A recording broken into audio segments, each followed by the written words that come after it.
Subscribe our channel VTV Odia and don't forget to press bell icon.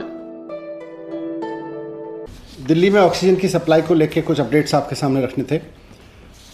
हम सब देख रहे हैं कि दिल्ली में एक समय पिछले करीब 15 दिन पहले कोरोना के केसेस एकदम बाढ़ की तरह से तेज़ी से आगे बढ़ रहे थे और पॉजिटिविटी रेट भी बढ़ के 35% पहुँच गया था। 80,000 से लेके 1 लाख टेस्ट रोज़ हो रहे थे और उसमें लगभग 27,000 तक मरीज़ आए हैं। 27-28,000 तक पेशेंट्स की संख्या रही है दिल्ली में, वो भी अब घट के नीचे आ गई है। तो एज ऑन टुडे अगर मैं देखूं तो पॉजिटिविटी रेट 14% आ चुका है और मरीज़ों की संख्या डेली जो मरीज़ आ रहे हैं उनकी संख्या भी आज घट के 10,400 के करीब रह गई है। तो केसेस तेज़ी से कम हुए हैं। जितनी तेज़ी से केसेस बढ़े थे उतनी तेज़ी से दिल्ली में ऑक्सीजन की डिमांड भी बढ़ी थी, ऑक्सीजन की ज़रूरत भी बढ़ी थी। और अब जबकि केसेस तेज़ी से नीचे आए हैं तो अस्पतालों में बेड्स भी खाली हुए हैं और ऑक्सीजन की डिमांड में भी कमी आई है।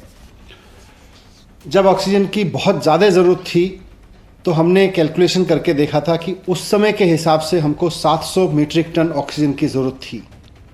Number of patients, number of cases in hospitals, bed occupancy, इन सबको कैलकुलेट करते हुए हमें 700 मीट्रिक टन की ज़रूरत थी। उस वक्त हमने केंद्र सरकार से भी रिक्वेस्ट किया था, माननीय अदालत ने भी इसमें मदद की और केंद्र सरकार के सहयोग से और कोर्ट के सहयोग से दिल्ली को 700 मीट्रिक टन तो एक ही दिन मिली, लेकिन ऑक्सीजन पर्याप्त मात्रा में मिलनी शुरू हुई, जिसकी वजह से SOS भी कम हुए हॉस्पिटल से आने।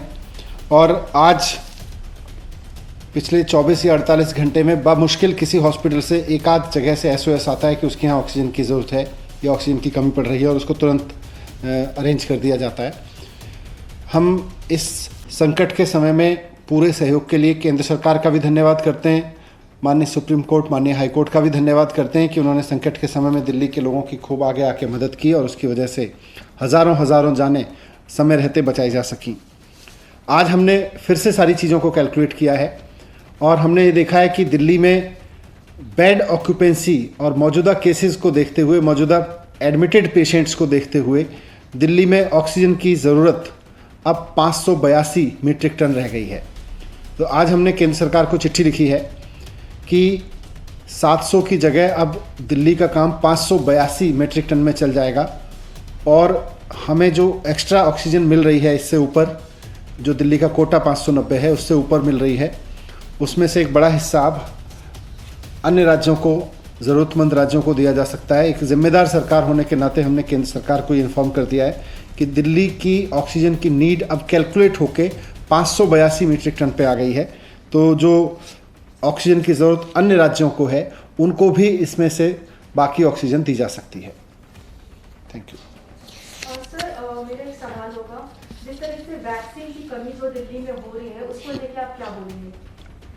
मैंने इस पर लगातार बोला है, वैक्सीन की कमी तो पूरे देश में ही है और उसमें कहीं ना कहीं एक्सपोर्ट की हमारी जो गतिविधि रही, हमने एक्सपोर्ट की 6.5 करोड़ वैक्सीन, ये बिना देखे कि देश में ज़रूरत थी वैक्सीन की और देश के लोगों को वैक्सीन लगाई जाती क्राइसिस के उस समय पे हमने की, उसकी वजह से तंगी आई है।